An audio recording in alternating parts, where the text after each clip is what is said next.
മഴ തോരും മുൻപിലെ പുത്തൻ സ്റ്റോറിയിലേക്ക് ഏവർക്കും സ്വാഗതം. ഈ സ്റ്റോറി ഇഷ്ടപ്പെടുവാണെങ്കിൽ സബ്സ്ക്രൈബ് ചെയ്യണേ. അതുപോലെ തന്നെ ലൈക്ക് ചെയ്യാനും ഹൈപ്പ് ചെയ്യാനും മറക്കല്ലേ. അങ്ങനെ ശരണ്യെ വീട്ടിലേക്ക് കൊണ്ടുവരികയാണ്. ശരണ്യ മാനസികമായി ഭയങ്കരമായിട്ട് തകർന്നിട്ടുണ്ട്.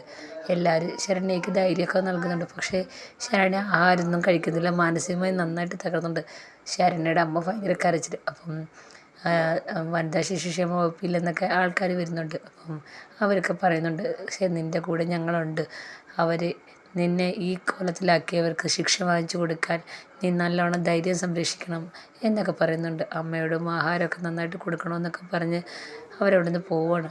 പുറത്ത് നിന്ന് നാട്ടുകാരോടത്ത് പറയുന്നുണ്ട്, പ്രതികളായിട്ടുള്ളവർ നല്ല മണി ബാക്ക്ഗ്രൗണ്ട് ഉള്ളവരാണ്.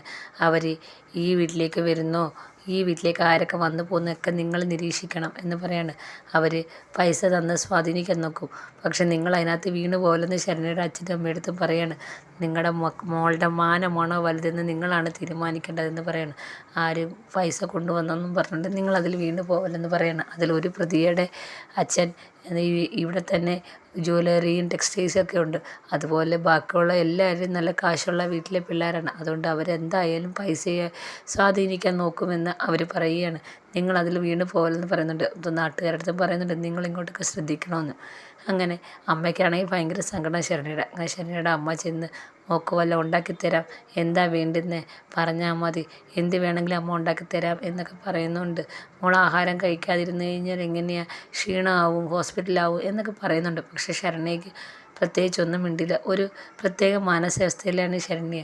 അപ്പോൾ ശരണ്യ ചോദിക്കുകയാണ്, ഇനി ഞാൻ എന്തിനാണ് ജീവിച്ചിരിക്കുന്നത് എന്ന് ചോദിക്കുകയാണ്. ഇത് കേൾക്കുമ്പോഴത്തേക്ക് ശരണ്യയുടെ അമ്മ ഭയങ്കരമായിട്ട് പൊട്ടിക്കരയുകയാണ്.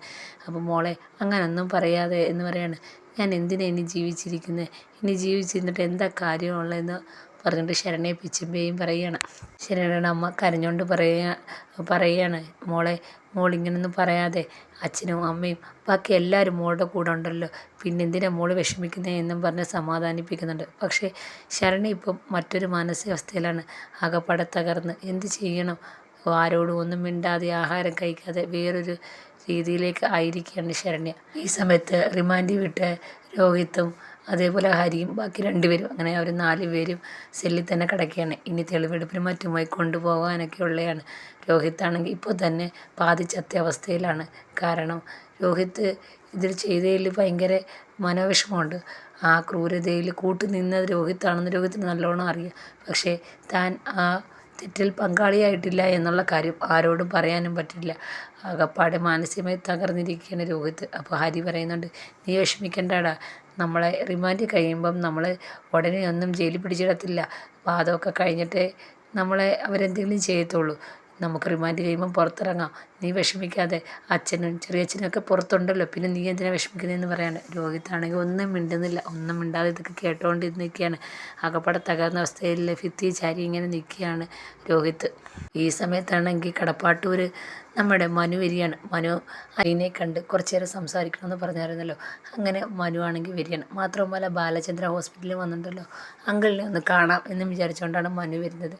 വരുമ്പം തന്നെ ബാലേന്ദ്രനെ കാണുന്നുണ്ട്. അലീനയുടെ അടുത്ത് കാര്യങ്ങളൊക്കെ ചോദിക്കുന്നുണ്ട്. അപ്പോൾ അലീന പറയുന്നുണ്ട്, അച്ഛന് വളരെ വിഷമമാണ്, അച്ഛന് എന്ത് ചെയ്യണം എന്നറിയത്തില്ല, ആ ഒരു അവസ്ഥയിൽ നിൽക്കുകയാണ്. രോഹിത്തിൻ്റെ കാര്യം അച്ഛന് നന്നായിട്ട് തളർത്തിയിട്ടുണ്ടെന്ന് പറയുകയാണ്. അങ്ങനെ മനു നേരെ ബാലേന്ദ്രനെ കാണുന്നുണ്ട്. അപ്പോൾ ബാലേന്ദ്രൻ പറയാണ്, എന്ത് ചെയ്യാനാ മനു, ഇനി എങ്ങനെ പുറത്തിറങ്ങി നടക്കും, എൻ്റെ ഷോപ്പുകളും ടെക്സ്റ്റൈൽസും എല്ലാം അടച്ച്, അതിലൊന്നും എനിക്കൊരു വിഷമവുമില്ല.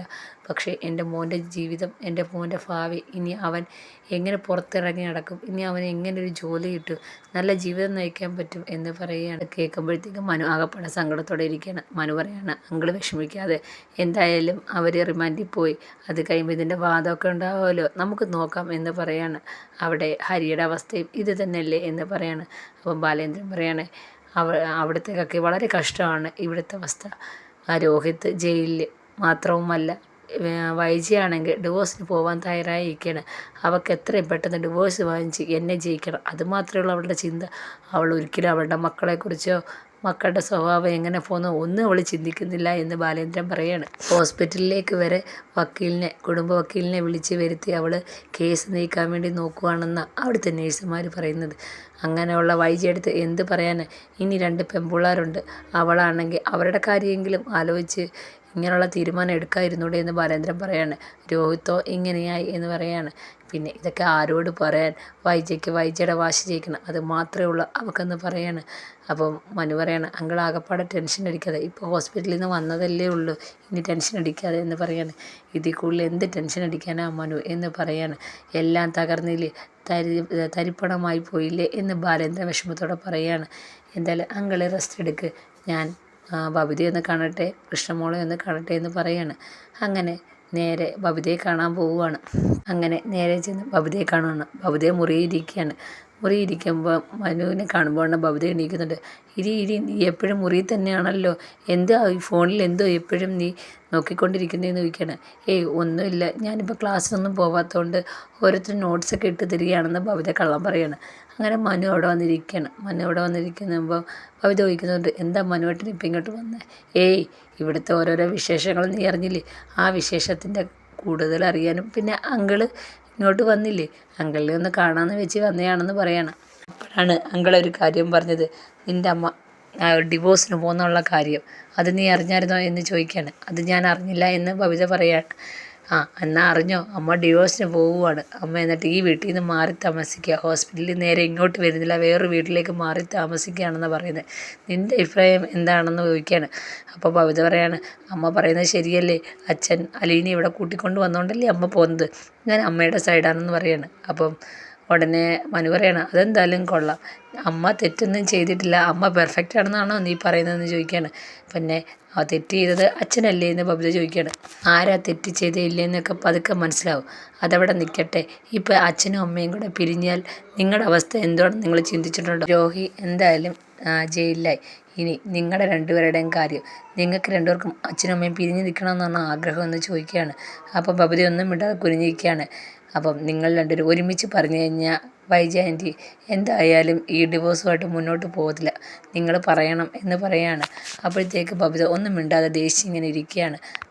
എന്താ നീ പറയത്തില്ലേ എന്ന് ചോദിക്കുകയാണ്. ബബിത ഒന്നും മിണ്ടുന്നില്ല. ഉടനെ മനു ചോദിക്കുകയാണ്, ഞാനൊരു കാര്യം ചോദിക്കട്ടെ, നീ എന്തെങ്കിലും തെറ്റ് ചെയ്തിട്ടുണ്ടോ എന്ന് ചോദിക്കണം. ഇത് കേൾക്കുമ്പോഴത്തേക്ക് ബബിത ഞെട്ടുന്നുണ്ട്. അതെന്താ മനുവിട്ട് അങ്ങനെ ചോദിച്ചത്? നിനക്ക് എങ്ങനെയെങ്കിലും ഇവിടെ നിന്ന് അങ്ങ് പോകണമെന്നാണ് നിൻ്റെ ഒരു വിചാരം. വൈജയന്തി ആകുമ്പം ആവശ്യമില്ലാത്ത ഒരു കാര്യവും തിരക്കാൻ വരത്തില്ലല്ലോ. ഇവിടെ ആകുമ്പം അലീനയുണ്ട്, ബാലേന്ദ്രനങ്ങളുണ്ട്, അവരൊക്കെ നിൻ്റെ കാര്യത്തിൽ ഇടപെടാൻ വരും. അതുകൊണ്ട് നിനക്ക് ഇവിടെ നിന്ന് എങ്ങനെയെങ്കിലും പോയി അമ്മയായിട്ട് മാറി താമസിച്ചാൽ കൊള്ളാവുന്ന പോലെ എനിക്ക് തോന്നി, അതുകൊണ്ട് ചോദിച്ചേ. അങ്ങനെയൊന്നുമില്ല. അല്ല, നീ എന്തെങ്കിലും തെറ്റ് ചെയ്തിട്ടുണ്ടോ? ഈ കുടുംബത്തിന് അന്തസ്സിന് നിരക്കാത്ത എന്തെങ്കിലും തെറ്റ് നീ ചെയ്തിട്ടുണ്ടോ എന്ന് ചോദിക്കുകയാണ്. അപ്പം ബബിതയ്ക്ക് എന്തോ ഒരു കള്ളലക്ഷണം പോലെ ബബിത ഇങ്ങനെ നോക്കുന്നത്. ഞാൻ അങ്ങനെയൊന്നും ചെയ്തിട്ടില്ല എന്ന് പറയാണ്. അപ്പം മനു പറയാണ്, അങ്ങനെ ചെയ്തിട്ടില്ലെങ്കിൽ നിനക്ക് കൊള്ളാം, രോഹിയുടെ അവസ്ഥ നീ കണ്ടല്ലോ, അതുപോലെ നീയും ചെന്ന് ഓരോ കുഴിയിൽ ചാടാതിരുന്നാൽ നിനക്ക് കൊള്ളാം എന്നും പറഞ്ഞുകൊണ്ട് മനു അവിടെ എണീക്കുകയാണ്. നീ ആലോചിച്ച് ചെയ്യേണ്ട പ്രായമായി, അതുകൊണ്ട് എന്ത് കാര്യവും ആലോചിച്ച് മാത്രമേ ചെയ്യാവൂ എന്ന് മനു പറഞ്ഞിട്ട് അവിടെ എണീക്കുകയാണ്. എണീച്ച് നിന്ന് ഡോറിൻ്റെ അടുത്തോട്ട് ചെന്നിട്ട് തിരിഞ്ഞു നോക്കുകയാണ്. അപ്പോഴത്തേക്ക് ബബിതയ്ക്ക് ഒരു കള്ള ലക്ഷണത്തോടെ മനുവിനെ നോക്കുവാണ്. എന്നിട്ട് മനു തിരിച്ച് സംശയത്തോടെ ഇങ്ങനെ ബബിതയെ നോക്കുവാണ്. അങ്ങനെ പുറത്ത് വരുന്ന മനുവിനാണെങ്കിൽ ഒരു സംശയത്തിൽ വന്നിരിക്കുകയാണ്. അപ്പോൾ കൃഷ്ണമോൾ അങ്ങോട്ട് വരുന്നുണ്ട്. അപ്പോൾ കൃഷ്ണമോളടുത്ത് മനു ചോദിക്കുകയാണ്, ഈ ബബിത എപ്പോഴും മുറിയിൽ തന്നെയാണോ എന്ന് ചോദിക്കുകയാണ്. അപ്പോൾ കൃഷ്ണമോൾ പറയാണ്, ആണ്, ഫോണിലാണോ ഇവളെപ്പോഴും എന്ന് ചോദിക്കുകയാണ്. അപ്പോൾ കൃഷ്ണമോൾ ഒന്നും മിണ്ടാതെ ഇങ്ങനെ നിൽക്കുകയാണ്. ചോദിച്ച കേട്ടില്ലേ മോളെ, ഇവളെപ്പോഴും ഫോണിൽ തന്നെയാണോ എന്ന്. അപ്പോൾ പറഞ്ഞ ആന്ന് മനുവേട്ട, ആര് പറഞ്ഞാലും കേൾക്കത്തില്ല എന്ന് പറയാണ്. അപ്പോൾ മനു ഇങ്ങനെ ഒരു സംശയത്തോടെ നിൽക്കുകയാണ്.